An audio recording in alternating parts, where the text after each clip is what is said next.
Okay, so we just want to revise here a little bit, okay, before I give you a 10-minute break. Yeah. Is that okay? Just revise a little bit in case you need to run to the wherever you need to run to. Okay, so material. What is material? There are three kinds of materiality.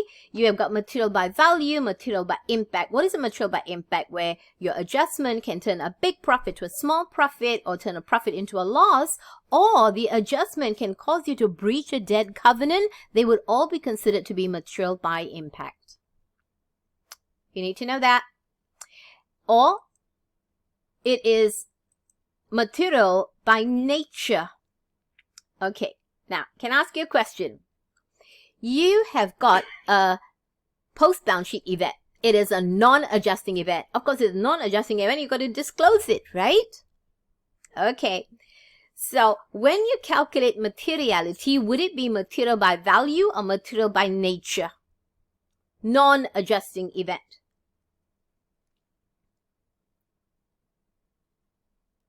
Non-adjusting event. Non-adjusting event would be material by value. You have to calculate the financial effect. Do you remember that when you put down the disclosure of the non-adjusting event, you've got to put down the nature of the event and the financial effect of it? Yeah? So you've got to calculate the materiality by value, because if it is a immaterial post-balance sheet event, it doesn't even require to be disclosed. All right, so when it comes to disclosures, most disclosures come under value. What kind of disclosures will come under nature? This one would be like disclosure of related party transactions.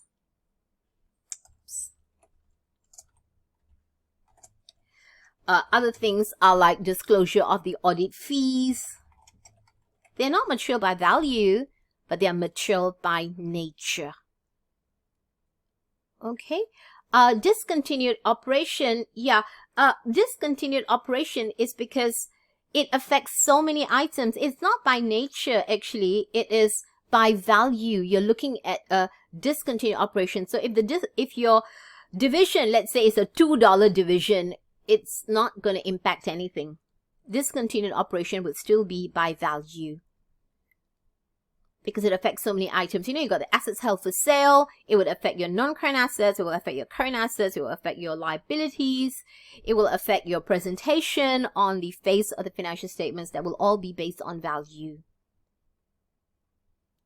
Yeah, if your division is only a $2 division, whether you disclose or you don't disclose makes no difference. But for related party transactions, even a $0 transaction is considered to be material. Are we okay? All right. Now, what is pervasive? We've already gone through that before. It's in the examiner's report itself. Pervasive means the problem is not confined. That means it's not limited to a few items. It is spread out. Or if it is so confined, if it's limited to a few items, it represents or could represent a substantial proportion of the financial statements, and in relation to disclosures are fundamental to the user's understanding of the financial statements. What kind of disclosures would have a pervasive effect? Give me an example.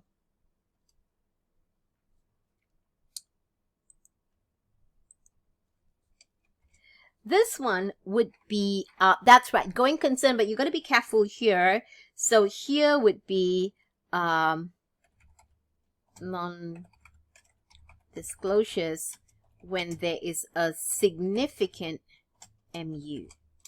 Not just an MU, but a significant MU. If it's just an MU, it would still come under a qualified opinion because it's not pervasive. But if it's a significant MU, it would be considered to be pervasive.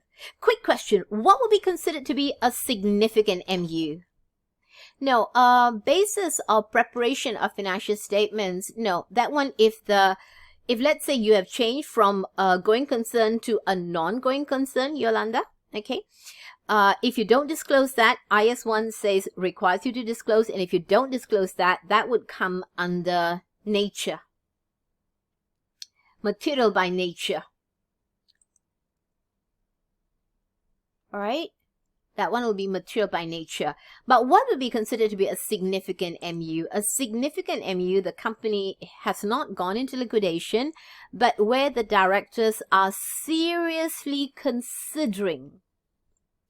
If management have already made the decision that they are going to be a non-going concern, straight away you treat it as a non-going concern already. But if they're seriously considering and the situation is really bad and they're seriously considering winding up, then that would be called a significant MU. And if there's inadequate disclosure of a significant MU, that would be considered to be pervasive. If it's just an MU alone, non-disclosure of an MU would still be qualified opinion. So you need to know all the different options that are inside there when you're dealing with going concern. All right? Now, on the area of material just now, we were talking about a substantial proportion here. Okay. So this audit adjustment here, it is a substantial proportion here, but you have got to take it one step further and ask yourself, this adjustment here, 90,000, I know it will turn a big profit to a small profit, I know that. But that 90,000, is it made up of one or two adjustments? If it's made up of more than one, I would say it's pervasive for the purposes of our exam, because the examiner cannot give you 10 different scenarios, whereas in the audit firm, one or two items is very unlikely to give rise to a situation where it is pervasive. Very unlikely. All right, but it's a matter for judgment anyway. Okay. So this one is PBT before the audit adjustment, 100,000. Audit adjustment here turns a profit into a loss. Now, if this audit adjustment here is only one adjustment, it would still only be material but not pervasive. But if that 140,000, it represents a substantial proportion of the financial statements and also represents more than one financial statement item for the purposes of our exam again, because the examiner can only give you two different scenarios, A and B. Okay? Because of that, it will be considered to be material and pervasive, if it's more than one. Are we okay? All right. Now, after this, we've got another question. But do you think we can take a 10-minute break? Yeah? Or a 13-minute break? No, 10 minutes. 10 minutes is good.